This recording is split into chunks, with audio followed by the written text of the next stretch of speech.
Go. Just a couple things we didn't show in the video earlier that we're adding to it is the drop hitch for a 16-inch drop hitch. That's how we pull the trailer. And I do have a roof rack for this. If you go back in the video, you're going to see the quick tabs up on top. It takes about 5 minutes to put the big Safari roof rack on top. That's where we put a lot of our duffel bags and stuff around the road. We're going to take it for a drive real quick. You'll see what I mean. The one thing I have a problem with, and I'd love an email from somebody that knows, not a hypothesis, because I've had the text down at Autometer, and we can't figure it out, is you'll see my speedometer gauge jiggling back and forth like a Geiger counter.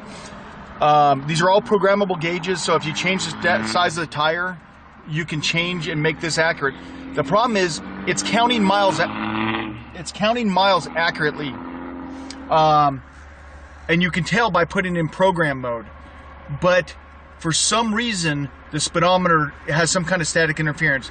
Autometer has helped me in depth down there. We use the engine block as a filter for the ground. We've changed the vehicle speed sensor. Although they say it doesn't matter, it does have a polarity to it, so we switched that. We've tried a plethora of things. They sent me a new one, which they ran diagnostics on in their tech shop before they even sent it to me, make sure it was fine.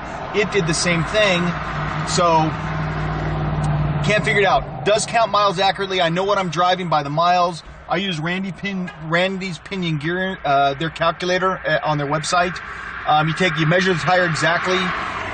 You know your gear size. You know your transmission gears. It tells you exactly the RPM. At 70 miles an hour with brand new tires, I should be at 1950 RPMs. Tires are worn down a little bit. I should probably be 20 RPMs under 2,000 at 70. So right at 2,000 RPMs, I'm at 70 miles an hour. And so, but you'll see what I mean. If somebody understands or knows, love to get an email from you of why. Talked to some custom shops. We couldn't figure it out. So that's one of the few hickeys that my nemesis in this. But let's take it for a spin and.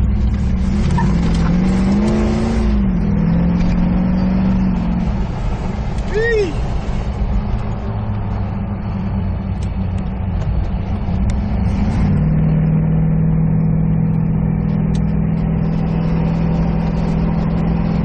See, I'm running a little under 190. Tranny's going to go through the roof because I'll turn the lockup on. Watch when there goes the lockup. The lockup's on.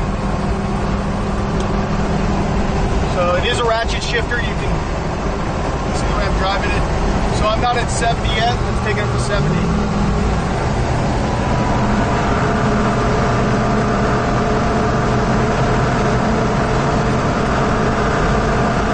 Almost at 70 right now. I'm not trying to get up there too quick, but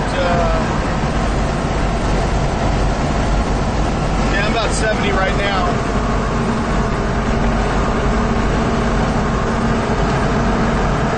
You can see it's 165 on the tranny. Kind of a warm day out today. But let's take the lockup off. Take it up to 80.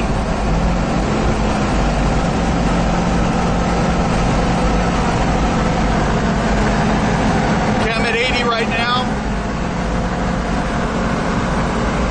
I'm at 85. Back it off a little bit. Going into a corner here. Don't want to. Make sure there's no cops on me here. I'm still at 80 right now.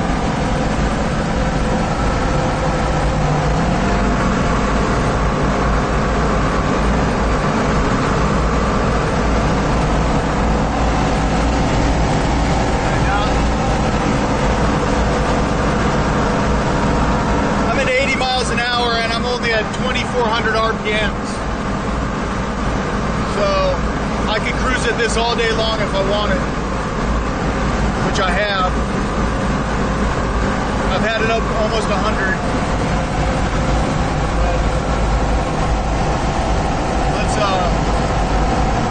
We'll get off the freeway right here. I'll give it a little bit of gas. You guys can hear how clean it is. I don't like to hot rod it too much. It does have that big locker in the rear end, and last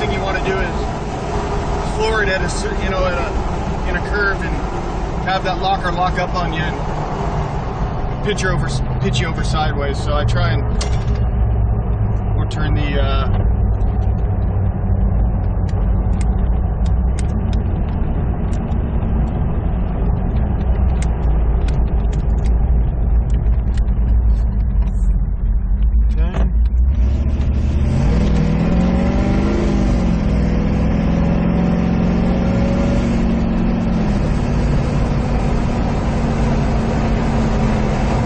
hot rod this thing, it will.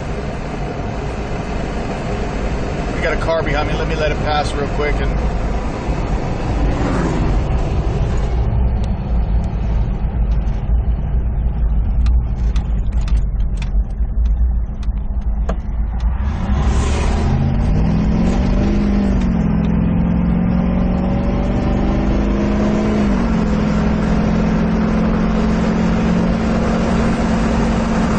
see, as much as I'm hot rodding, it's still at 180 right here. The tranny's going to go up. I'm actually, that's 195 is operating temperature it's supposed to run at. I run it cool, but that'll cool down real quick here in a second. Watch, when I turn the lockup on, the temperature will plummet really fast. You can actually see it coming down right now just as I turn the lockup on.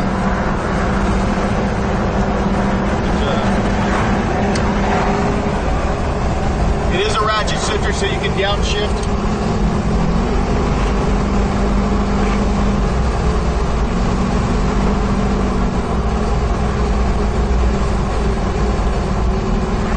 How many rock crawlers can you do that with pulling a trailer with twin high pinions? Work.